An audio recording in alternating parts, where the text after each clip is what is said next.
Hello everyone and welcome to the Global Youth Climate Summit, and I am joined by the wonderful Emma Hackinson, and I would love for you to introduce yourself and then we'll get into everything. Perfect. Thanks for having me. I'm Emma Hackinson. I am the founding director of Collective Fashion Justice. We are a charity that exists to create what we call a total ethics fashion system. So that means people, our fellow animals, and the planet are all considered and prioritized ahead of profit. We'll talk more about that. A little bit more about me. Before I started the charity, I started in modeling. That's how I kind of got into fashion. But I've also worked in other NGOs, in animal rights and protection, in environmental and gender-based violence organizations, and also preventing child abuse. I think, all of these social justice issues are very interconnected, so they may seem like different roles, but they're really not to me.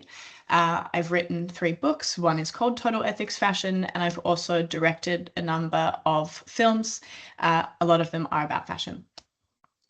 Amazing. And I am Neve Nolan, and I am a Jimmy Choo fashion graduate, and I also work on the retail department here at the Oxford Business School. So I'd love to ask you, Emma, can you tell us a little bit more about yourself and how you first got into fashion? Yes, so I first got into fashion really young, actually. I was about 15 when I first started modeling, and I chose modeling because I thought it would be an easy way to get involved in an industry that I liked from a creative perspective. I love fashion for the cultural and artistic value that it has. You can wear something about yourself, and I think that that's a really lovely thing about fashion.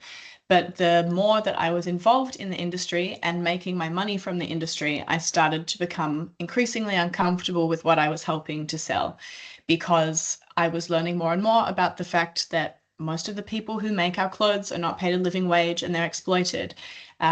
Often animals are exploited. Every time there's an animal derived material like leather or wool or fur or down, that's because an animal has been mutilated, exploited, factory farmed, and ultimately killed in a system that profits from that harm and suffering.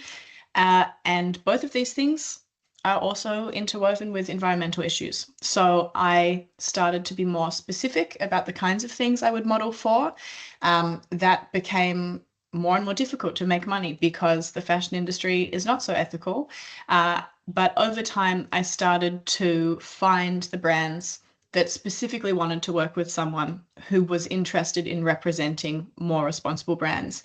That turned into starting a creative agency for those more responsible brands, and then into consulting on how brands could become more responsible so that they were kind of adequate to the criteria that we would choose whether or not a brand could work with us.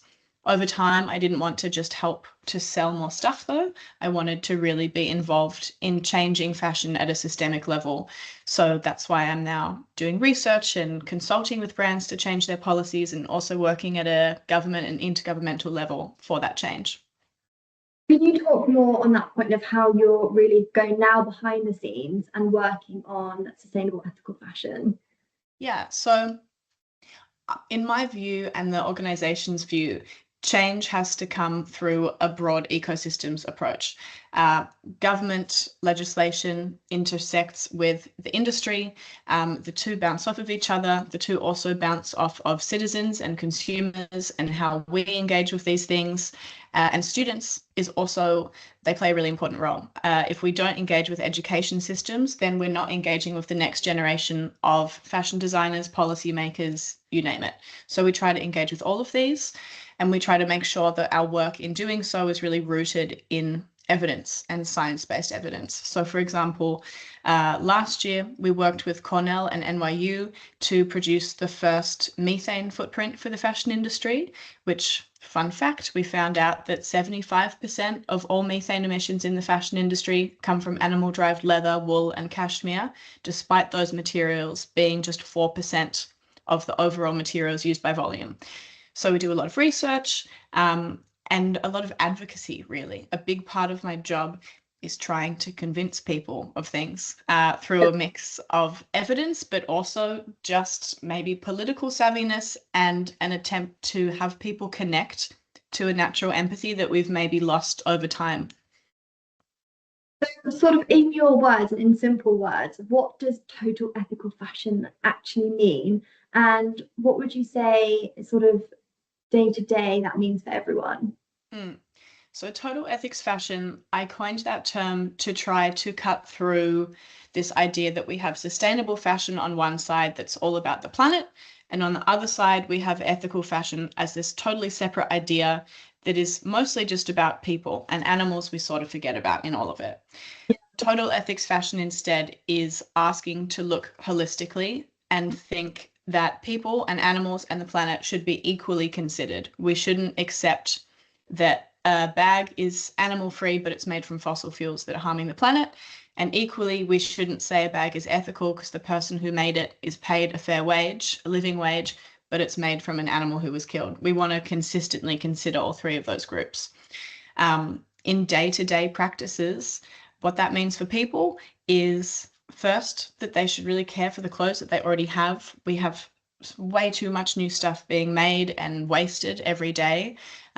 We have about a garbage truck full of textiles being sent to landfill every second. So that's the first thing.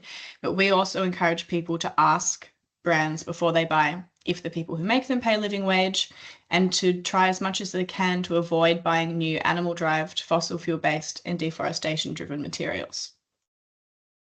Right. So on that kind of thing of materials, what material alternatives are available now? And I know this kind of landscape of recycled materials, recycled polyester, natural materials, it's so sort of vast.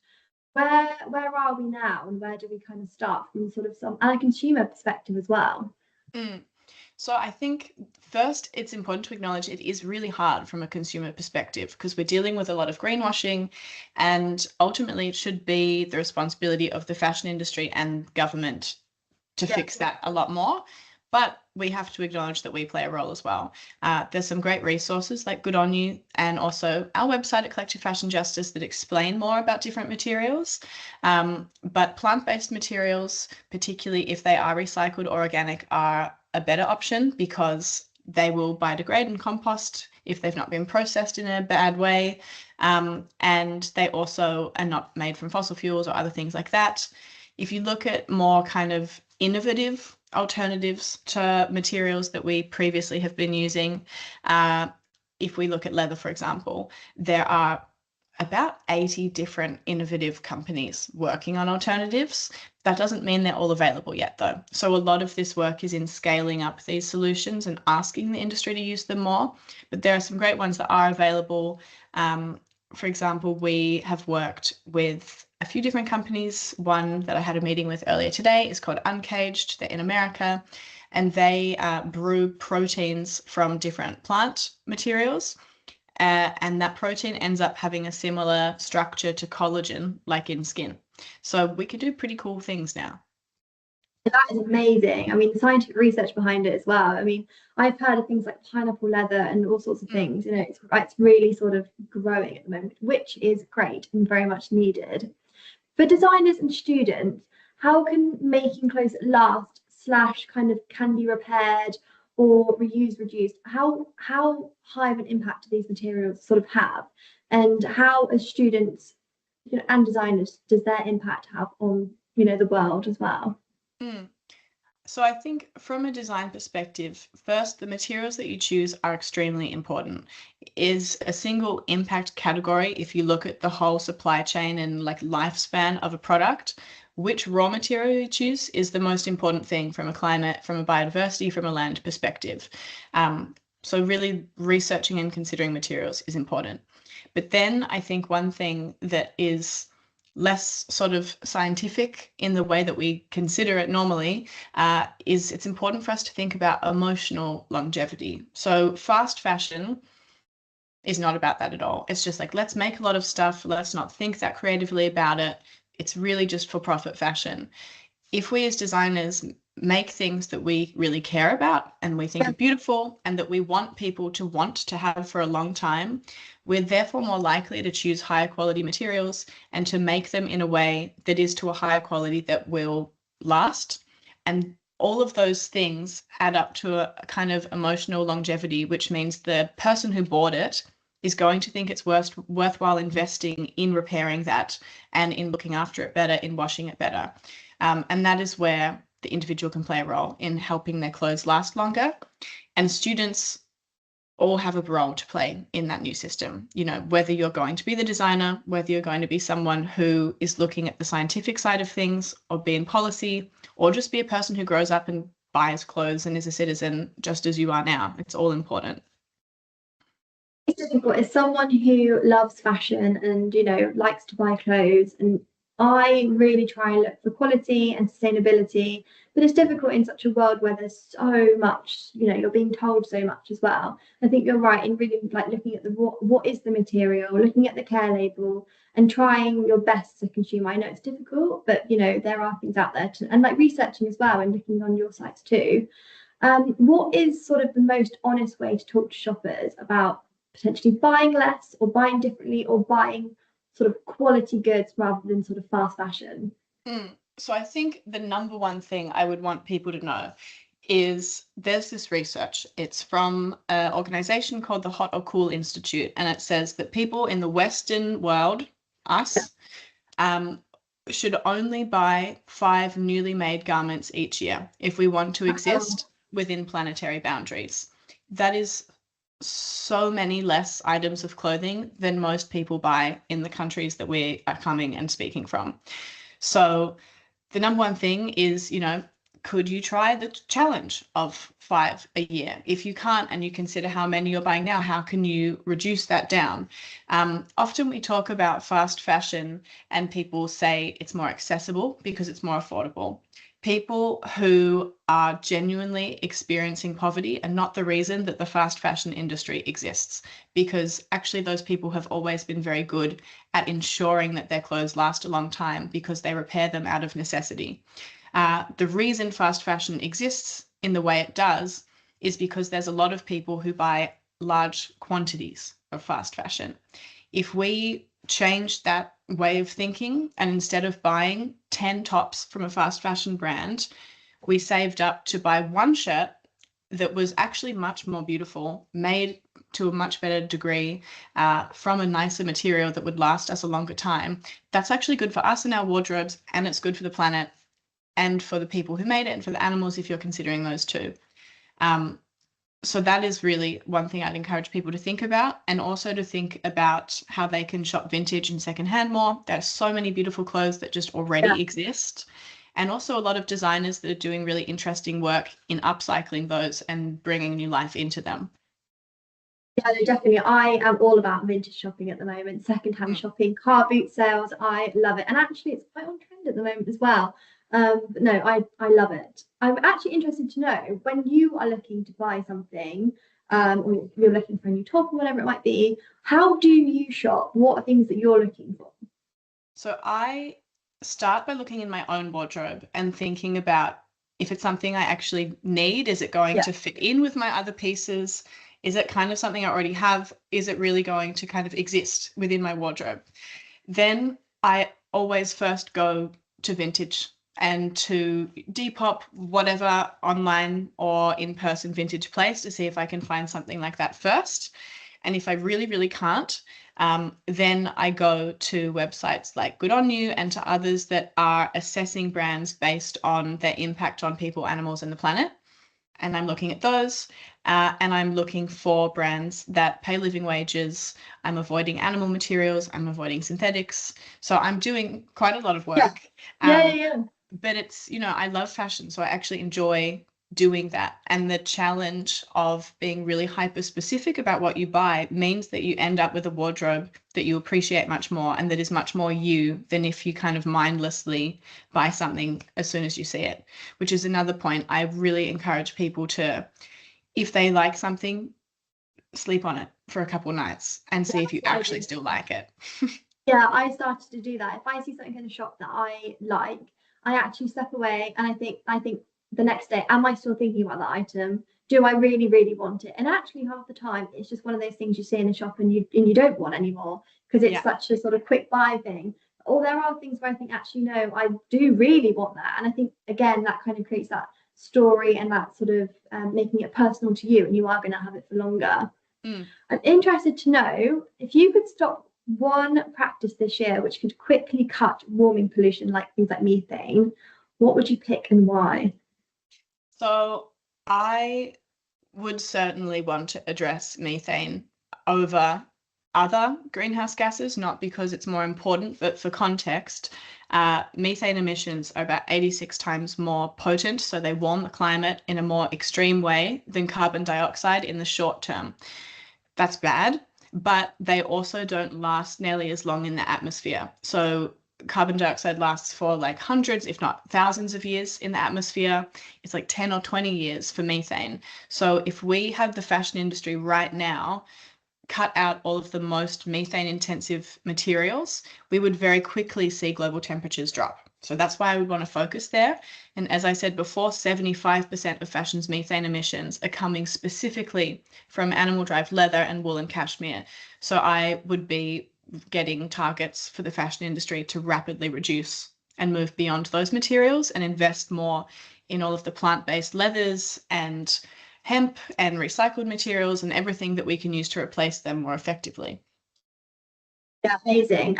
Just to kind of wrap this up, I'd love to know things like places where people can go to research more, where they can find you to find out more if they're interested in this. I'd be love for you to share those. Yes, so collectivefashionjustice.org is our website. We're Collective Fashion Justice on Instagram and other social media. I'm Hakame, which is a made-up word. Maybe you can link to it on Instagram. I post quite a lot on there as a person. On our website, we have films you can watch. We have a podcast that people can listen to. We have a lot of articles and material guides. So there's a lot of stuff there that hopefully can keep people occupied and learning for quite a long time. Amazing. Thank you so much, Emma. Thank you for having me.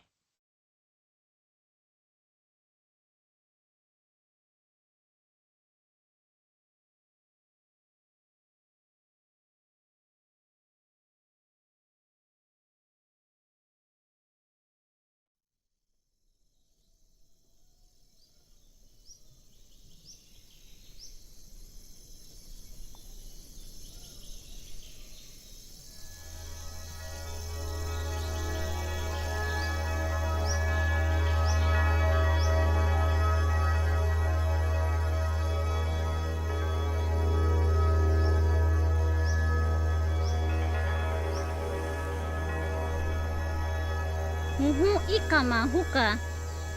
Pengkeng ashi nunca tentu imang. Ashi imanisa. Ansang lumi aidos. Sampai nyahu imanyati pukusa.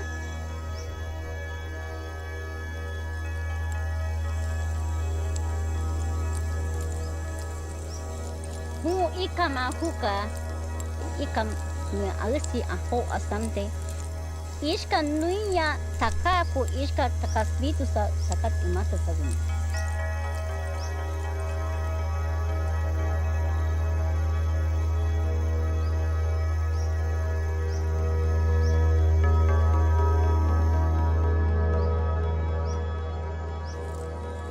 Hutei nung hutei aduka duik dangkam sa huka nung hutei asante ishka nung buhay.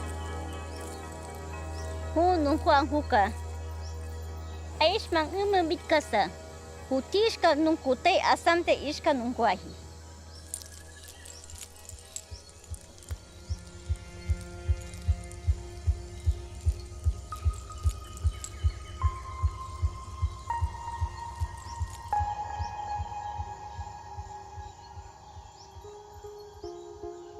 Inay kami ikwita mangna kang asikwita menati. Ikamani nan bakat tangkomenak oro takenak nonowe sunci amuka mena nono.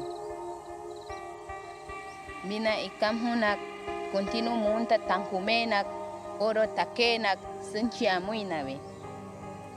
Nona takenak ikaman apunawe. Nona imati kenak kontimnas kam tupam tikahan. Nuna takenak kuntinas ka tupam tikang umenawe. Duduka ina nunggu ma mena tuka mengco di mene mata mas. Ina nunggu ning tikicik memen cuenawe.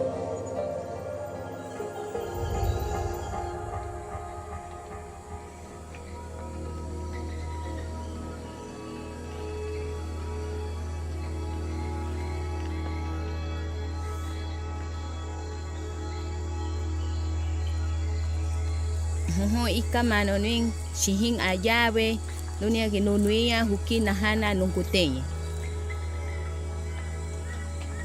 Shihin ka shin sunjing tine sti sunjing tine tan imanku.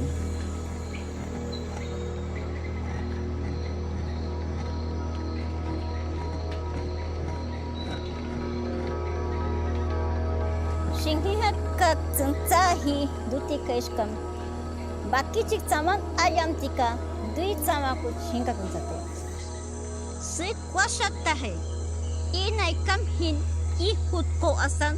Bisa hanchin ko puho asan. Nunu I kuitamku I kamyan mejuaku I yamek angkan shin tahimak puhahi.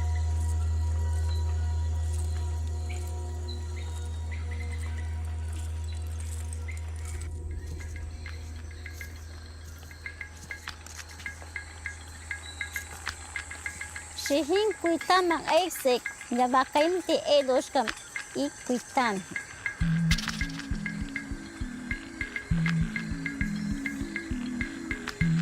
Shihin tsahi duti gesh ka nim chihin yapahian hanatasek ipak angkut nawe dunyas besuba angkut nawe duti ka bisa yapahian hantu.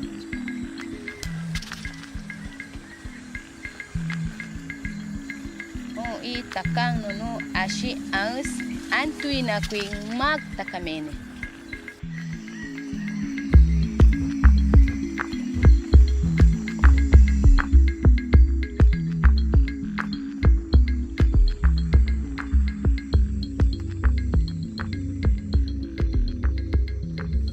Shihin takang duka inya uhus ay nanduhen sing butukay inyen maya hino asam.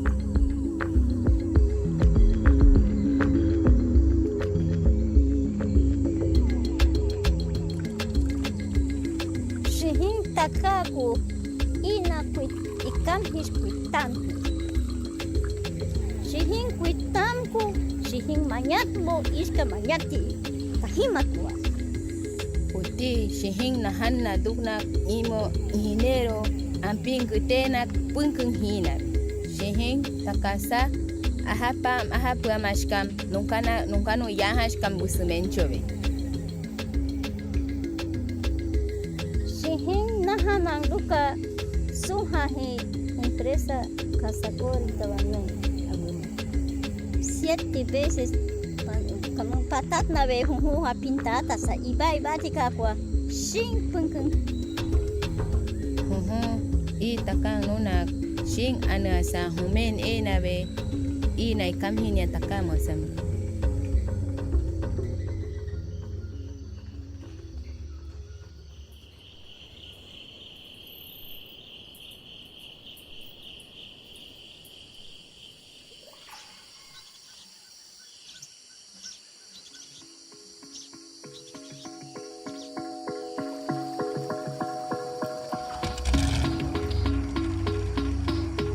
Se necesitan casi 2 días y una noche por río y tierra para traer el late de chiringa de vuelta a la ciudad de Lima.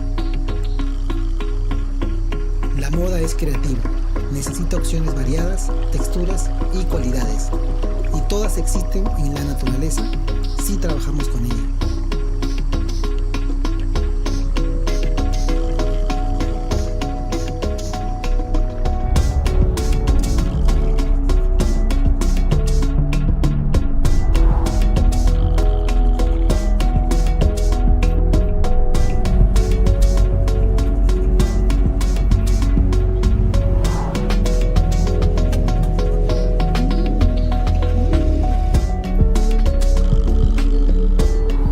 Hermosa en muchas formas, y para la moda usamos la ingeniería y la ciencia para crear esa diversidad. Nuestro estudio tiene un acuerdo de conservación con el pueblo guajón. Ellos aportan su conocimiento de su tierra y árboles, y nosotros traemos nuestra propia ciencia material. Es un honor crear con ellos.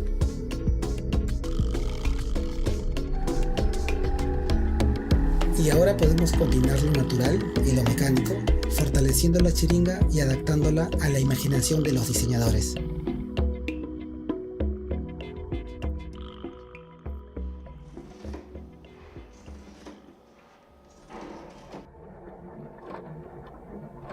Necesito enamorarme de los materiales para empezar a crear con ellos.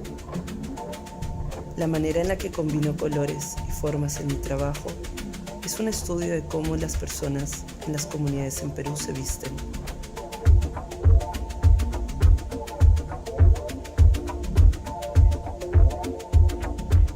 Conecta siempre con la naturaleza, porque tiene que. Estoy interesada en trabajar con materiales que nos beneficien a todos los humanos, animales y al planeta. Para mí como diseñadora, trabajar con cuero animal pertenece al siglo pasado. La historia de cómo se fabrican los materiales añade belleza a mi trabajo como diseñadora. Me gusta saber que estoy trabajando con el árbol y no tomando solo de él. Este material es un lujo, hay que tomarlo con calma y cuidado. La xiringa es cálida, rica y flexible como el cuero, e impermeable a diferencia del cuero. Cuando trabajo con mis manos, debo conectarme con la naturaleza y la belleza, no con la destrucción o la violencia. La moda nos permite conectar con conocimientos ancestrales, preservando técnicas y textiles que de otra manera podríamos perder. Cuando miro mis prendas de xiringa, las aprecio, pero también aprecio a las mujeres, a la vida y a la naturaleza que las hicieron posibles y conviven con ellas.